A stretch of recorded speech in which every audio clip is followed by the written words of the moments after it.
Hi there. Welcome to the Sober Circle channel. Enjoy this speaker tape. It's over at 3 o'clock? Yeah. 3 o'clock. If I put it 10 to... No, not 10. Go to 3. Pardon? Go all the way to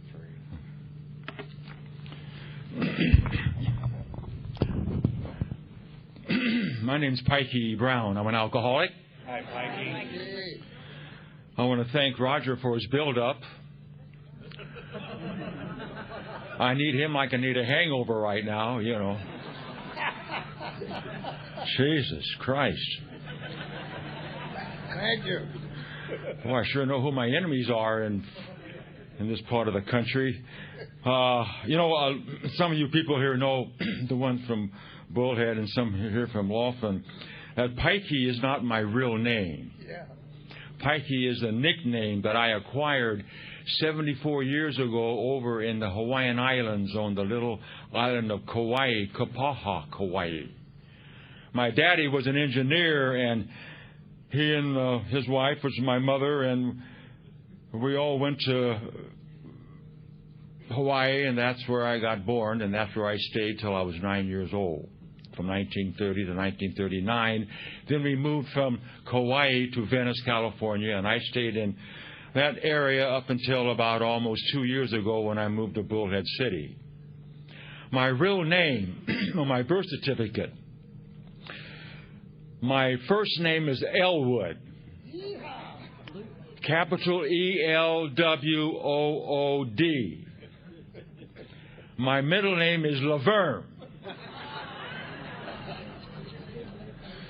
capital LA, capital VERN, Elwood Laverne. And that's the reason why I'm here today.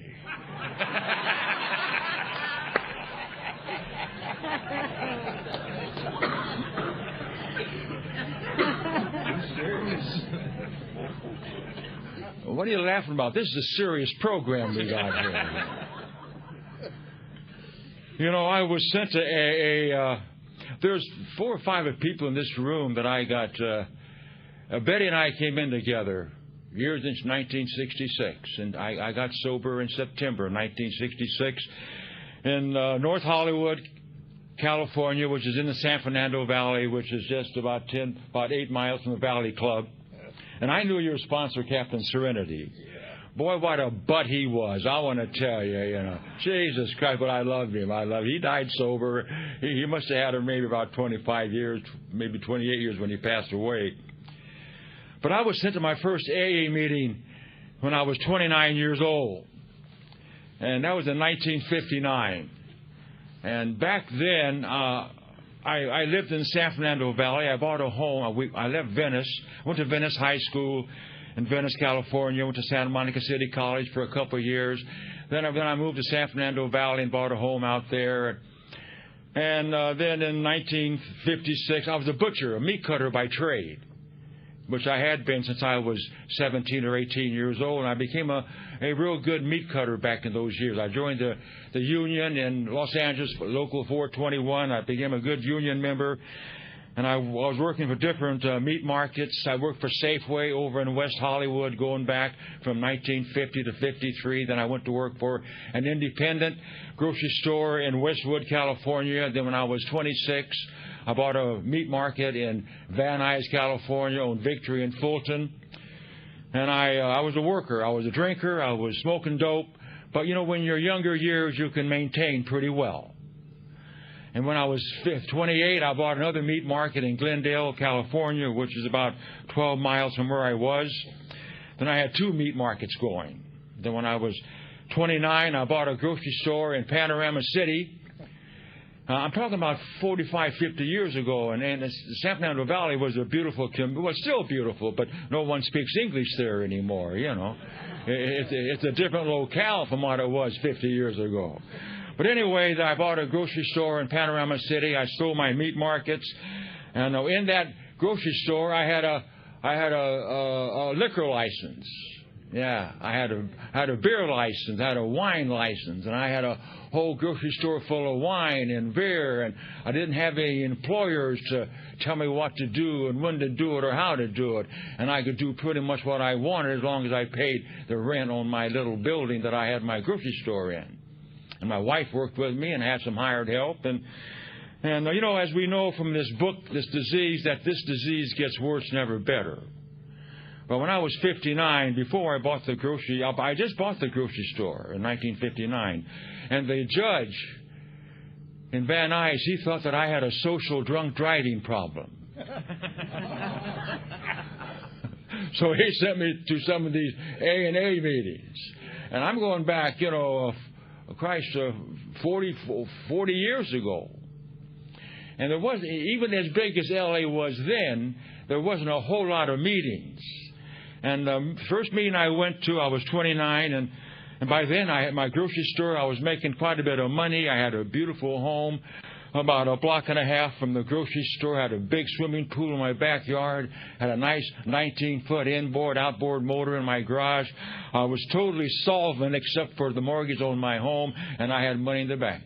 But I was a worker. You know, you hear about alcoholics or workers. Well, I worked.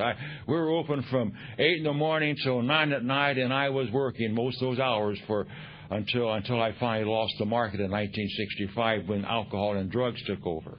But my first AA meeting was a little annex of a church in Van Nuys, right off of Victory and Van Nuys Boulevard.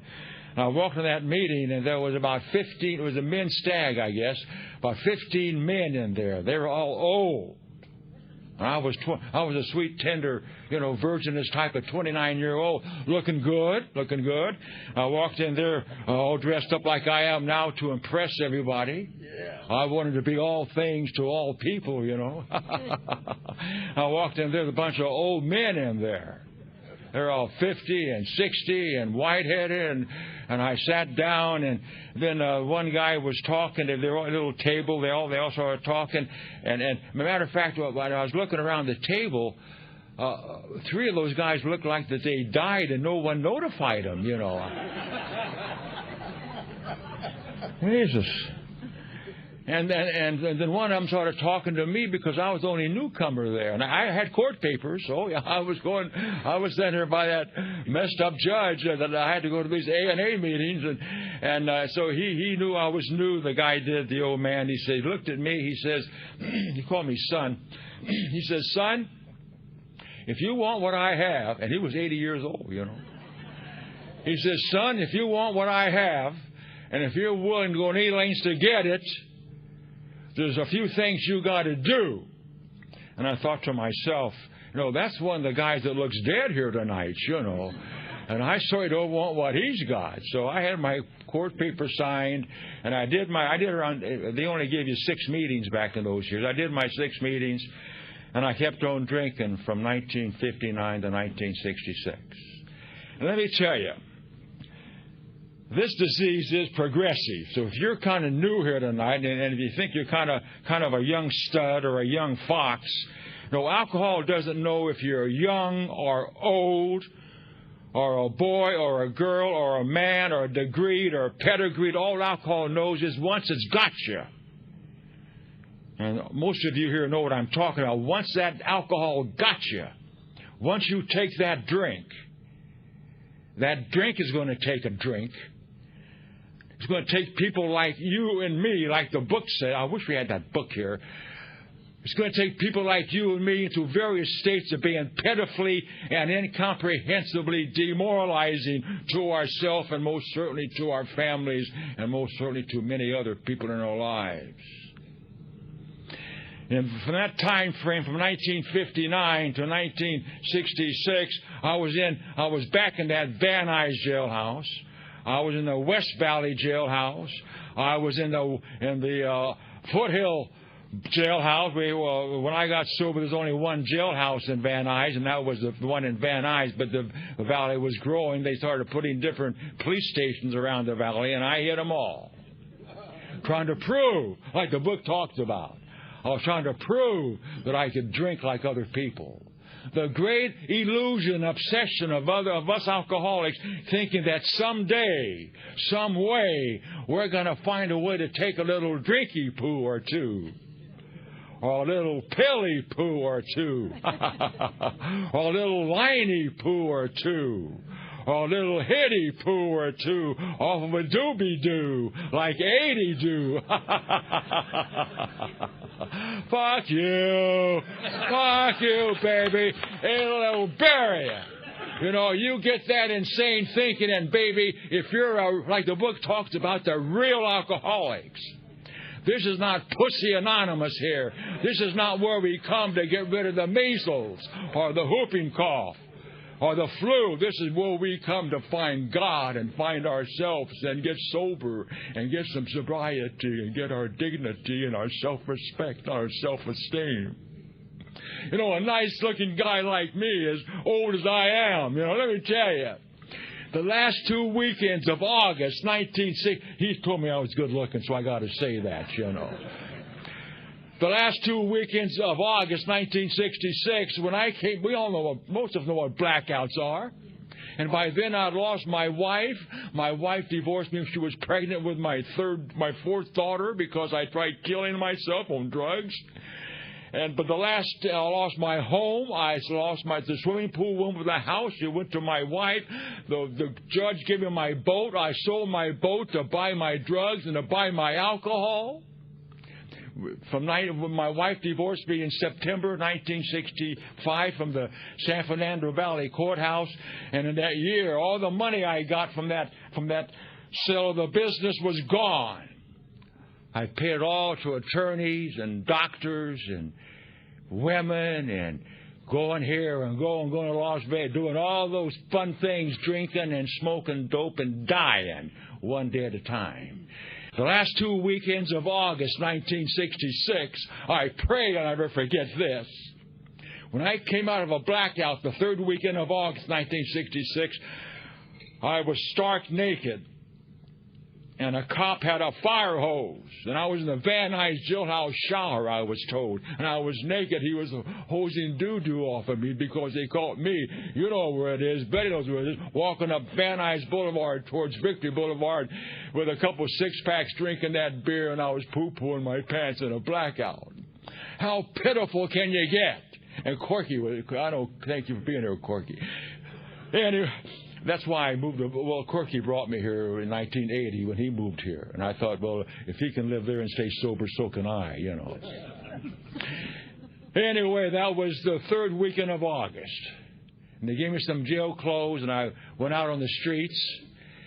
And then when I came out of another blackout the next weekend later, so help me, I was in that same shower, this time sitting down in that jailhouse shower. Again, stark naked, had the same cop with a fire hose. He was hosing me down again. In jail, they don't call you by your nickname anymore, you know. They call me, hey, Brown, how are you? You were here last weekend with me. Don't you remember? And I was sitting on the floor, and I was naked, and he was hosing doo-doo off of me again, you know. I wasn't raised to be that kind of a guy. But I want to tell you, if you're a real alcoholic, and if you pursue that delusion that maybe someday, some way, you're going to be like other people, you're going to go insane, and you're going to die. And you hang around here long enough, in the last 38 years, when I was a year and a half sober, my mother was an addict. She committed suicide on drugs. She wrote a suicide note. I took her to AA with me a few times, but she didn't want what we had.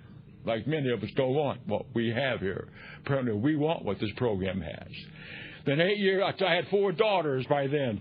So I'd taken my daughters to AA. Excuse me. In 1970, Corky remembers this. Corky spent a lot of time with me back in those years. My daughter number 2, she was 19 years of age. I brought her to AA. I took her to AA conventions. She was a dope fiend since she was 13. When she was 19, beautiful girl, 5'8", and big blue eyes, long blonde hair, I got her a job. One of my customers, I got her a job modeling in a modeling place on Sunset Boulevard. She was a beautiful girl, and she was dating a rock musician from the L.A. area, and he rejected her, so she showed him. She went over to his recording studio. This is my daughter number 2. She took a bunch of drugs over there and wrote a suicide note, and she killed herself. She took those drugs and killed herself and wrote that suicide note. In the note, she didn't mention her mother or her father. She didn't mention, all she mentioned was her doggy Jubal, who was going to have puppies. And she says, make sure Jubal's puppies get a good home. And in that suicide note, she kept saying, I want to go home. I want to go home. Can you imagine that? A beautiful, intelligent 19-year-old girl that has it all. And they drink and drug and write suicide notes and kill themselves. You talk about the insanity of this program. Like I said a moment ago, we don't come here to pussyfoot around. We don't come here to win friends and influence people. Think about that. Many of us in this room have been in jails. Many in prisons. Many of us have been divorced 3 times like me and 5 times like, what's your name again? So why do you want to go to an AA meeting and try to be all things to all people in that room? The book that I've had for 38 years now, it tells me in the book that we are the outcast of society. That's what the book calls us. That means that society doesn't want us. That book was written in 1939. If that book was written today, they wouldn't call us outcasts of society. They would call us wackos and wackoettes of society. So why do you want to come here to be all things to all people? In my book that I've been reading for half my life now, it tells me that we come here to be all things to God as we understand Him. And that's what we do in Alcoholics Anonymous. Not coming here to win friends and influence people and to impress everybody in here and out there. I tried 35 years up and down Sunset Boulevard and Hollywood Boulevard when I had the money and the property, picking up hookers, trying to impress. And I was a happy married man back in those years, so to speak, picking up those people, trying to be all things to all people. Like you said, liar or cheat. Yeah. And I was all of those in one way or another. And eventually, in life, out there, and most certainly in here, you're going to get what you give. If you give nothing, you're going to get nothing.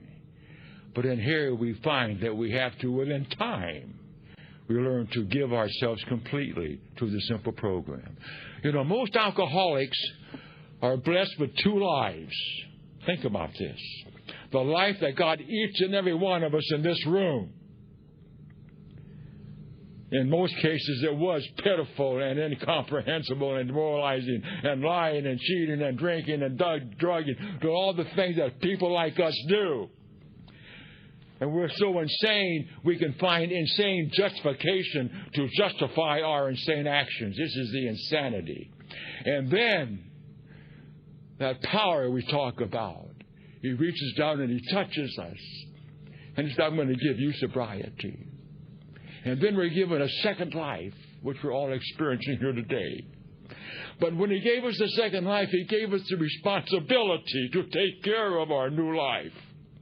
We have to change everything that we've done in the past and get new morals and values and get new people, places, and friends in our life. We stop playing the games out there in the bars and trying to be all those things to people that don't understand us. And many of us go insane and die. Yeah, when Penny died in 1973, I thought I was going to go crazy. And I was 8 years sober then. You hang around here for 38 years. You have mothers. Then I had daughter number 2's dead. Daughter number 1 and daughter number 3. 8 years ago, they went to prison for manufacturing crystal meth. And they all been to AA and NA with their daddy, but they don't want what we got, you know. And daughter number 3 was pregnant by some guy she wasn't married to. She had her baby in prison. So I've gone through all these things in 38 years, trying to maintain my sobriety and my dignity. and try to let go and let God run their lives. For you see, no human power could relieve me or you of our alcoholism. Only God could and would if He sought. So if we're here looking to find God through money and profit and prestige and sex and women and careers, we're going to drink and we're going to die. Yeah. You know, we got a lot of anonymous programs now. When I got sober 38 years ago, there weren't nearly as many as there are now. But of course, we got Alcoholics Anonymous. They had just started Narcotics Anonymous back in those years. And OA, Overeaters Anonymous, started. So we got Overeaters Anonymous, Narcotics Anonymous, AA, we got Undereaters Anonymous. We even got Little Peters Anonymous now, you know. They all hang out here, baby, you know. Yeah, this is where we come. You know, we don't half measure nothing here. If you wanna come and hang out here and be a little Peter, be a little Peter, you know. Who cares, you know? But you can do it sober and you can do it clean, you can do it with dignity and self-respect and self-esteem, yeah. You know, I gave up a lot of things when I quit smoking. I was smoking dope on the Venice Beach when I was 15 years old under Venice Pier. Then I started drinking when I was 19. And so from 15 to 35, it was downhill all the way, except I was a worker, and I was a good meat cutter. I was a good groceryman, and I could figure percentages, and I made money doing that until the alcohol and drugs took over and damn near destroyed me. And then on September 3rd, 1966, when I got a kick out from the Van Nuys jailhouse, everything was gone. The wife, the 4 daughters, the home, the swimming pool. I sold the boat to buy my drugs, and I checked into the Vagabond Motel. You know what that is, and Betty knows what that is. Corky knows what that is. It's gone now, but I checked in there September 3rd, 1966. Just out of the jailhouse, and I bought a case of beer. I made sure there was a liquor store right across the street. Yeah, I got to look ahead back in those days, baby, you know. And I bought me a case of beer, and I had some Reds. I love Reds. Oh yeah, man, some of the best trips I was on. Drop 3 Reds and drink a couple of cold bottles of chilled Red Ripple. And baby, you're there. You don't know where, but you're there, baby, you know. Yeah. Anywhere is better than here. Anywhere is better than here. That's why I drank and smoked dope, to get away from me. Not to get away from you. I thought I was drinking to get away from you, but I was drinking to get away from me. And I was very successful with it until I checked in that motel. I checked in the 3rd of September, and this is a fact. They don't have not too many computers going back 40 years ago, but it's on record. In that motel room, I was drinking my beer and dropping those Reds, and I bought a lid. A lot of you older people know what a lid is. I bought a lid, and I was smoking my dope and dropping those Reds and drinking that booze. And that was on the 3rd when I came to. So help me God. It was the 16th of September. 13 days I lost in a blackout in that motel room. I came to in the county hospital, literally strapped down. They give me alcohol in one arm, blood in the other arm to save my life. Unbeknown to me, when I was in the bathroom pee-peeing, I passed out. I fell through the bathroom door. I cut the left side of my head open, almost lost my left eye. My left ear was almost cut off. I damn near bled to death before they found me. Well, you talk about out there pussyfooting around. I had the same opportunity when I got here and when I was 29. I had the money and the wife, the loving wife who was trying to love me the best she could, as sick as I was. I had the daughters, the home, the swimming. I had it all, but I was one of those ones that pursued that delusion that maybe someday, some way, I will be like other people if it kills me. And God damn near killed me. So I came to in that county hospital, and they unstrapped me. And then I went back to court. I broke my probation for drinking. And the judge says, we're going to get you off the streets. You're out in San Fernando Valley poo-pooing your pants. You're going to mess up my city. You're going to go back to jail. You're going to spend 6 months in Chandler Lodge. And Corky knows what that is. the people from the Sacramento Valley Nova Channel, he says, you stayed there for 6 months. If you leave for any reason, you're going to go back to jail for 6 months. So I stayed there for 6 months, and that's where it was given to me. That's where God gave me what I got today, sobriety. And in that 6 months, I had a lot of time to think, and I was writing stuff down, like my sponsor told me. He says, write all this stuff down, all these feelings you're having. So I started writing these feelings down. I kept them all. When I got out of the recovery home, I started reading these feelings, and I put these feelings together. One of them goes pretty much like this. For many years, I wandered around with no place to go, like a king without a crown. And all my wandering, I was able to find a place or a home where I had peace of mind. But I continued to wander and I continued to roam, just looking for a place that I could call home.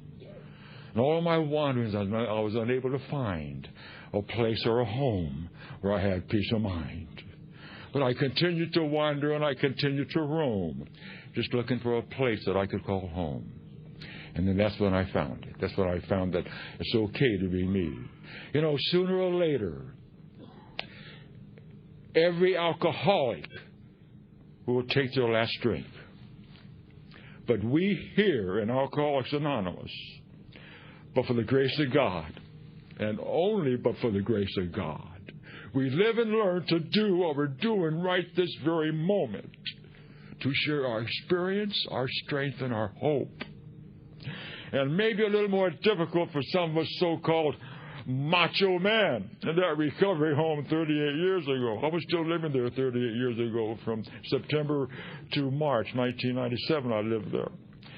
In that recovery home, I found out that big boys do cry. I don't got to be a pillar of power in that recovery home with all those guys. It's okay to shed fears and tears. It's okay to be a human being. I don't got to walk in here or walk out there or walk up 95 or walk anywhere and try to be all things to all people anymore. I don't have to like everybody anymore either.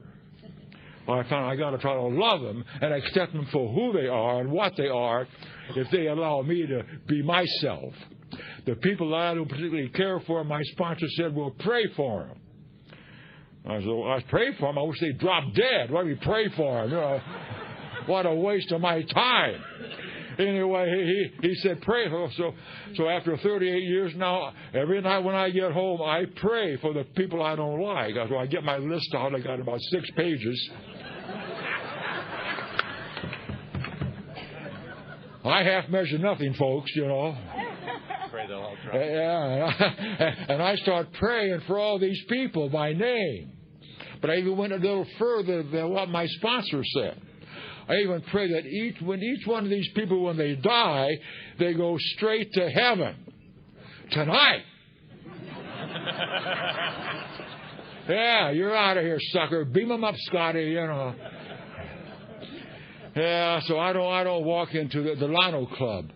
You know, I've been involved in the Lano Clubs for 43 years now. They're necessary. To me, they're sort of a necessary evil. Some of the people who hang out at the Lano Clubs, when they share, it's amazing. When they're so spiritual, they just sort of levitate out of the chairs. And they float around the room. And then when they come across the river, they don't take the bridge. They sort of walk across, you know. And they're singing the battle hymn of the Republic, you know. Or Jesus loves me. Yes, I know, because my big book tells me so, you know. You know, you hang around here for 38 years, and you're going to meet all kinds of people. You know, I got a good life now. You know, my first job, in that 6 months that I spent in that recovery home, on one side of the street, it was industrial, and in the back of the recovery home, it was a little residential area. I was too weak and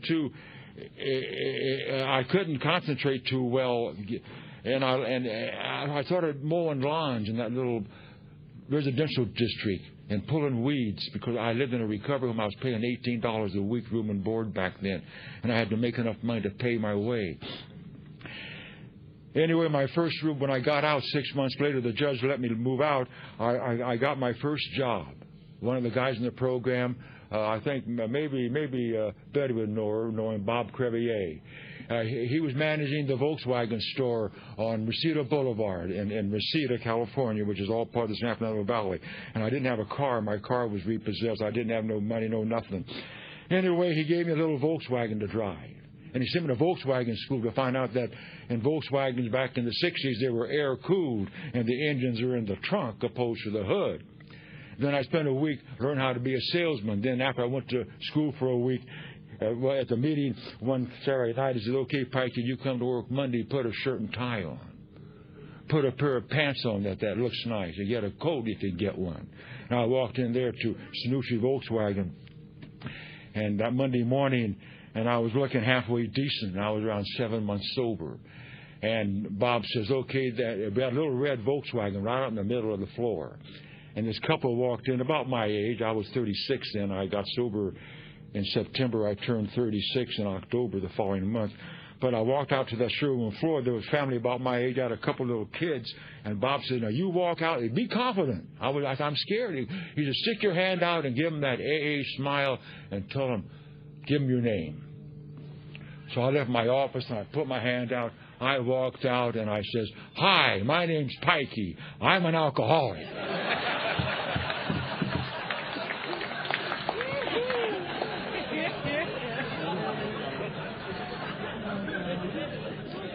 And honestly, I had no idea what I said.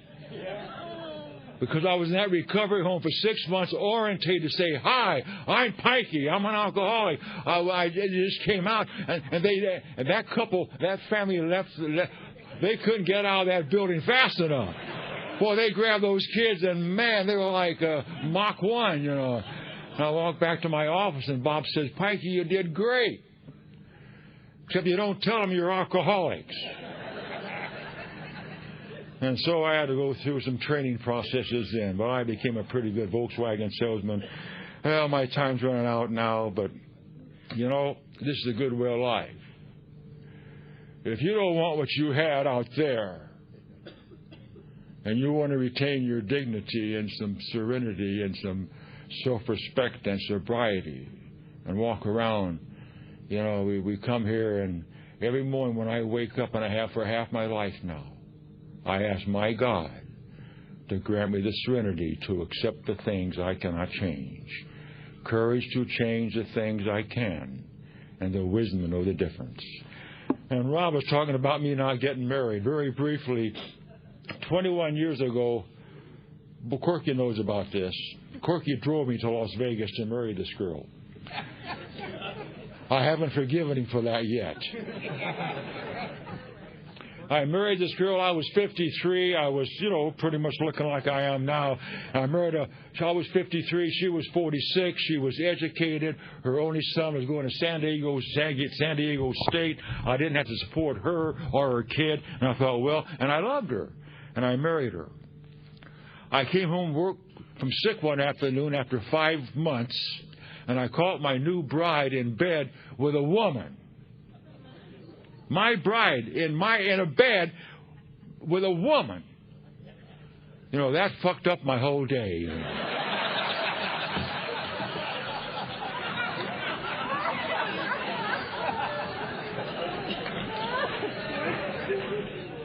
I thought to myself, what an order. I can't go through with it, you know.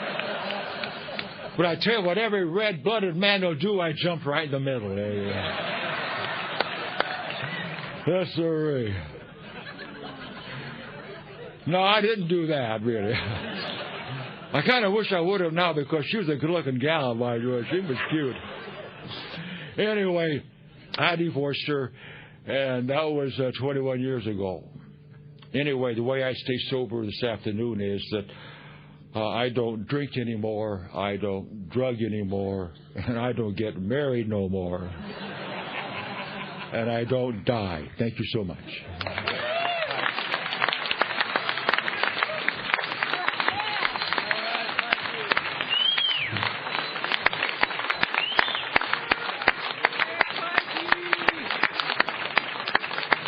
Thank you.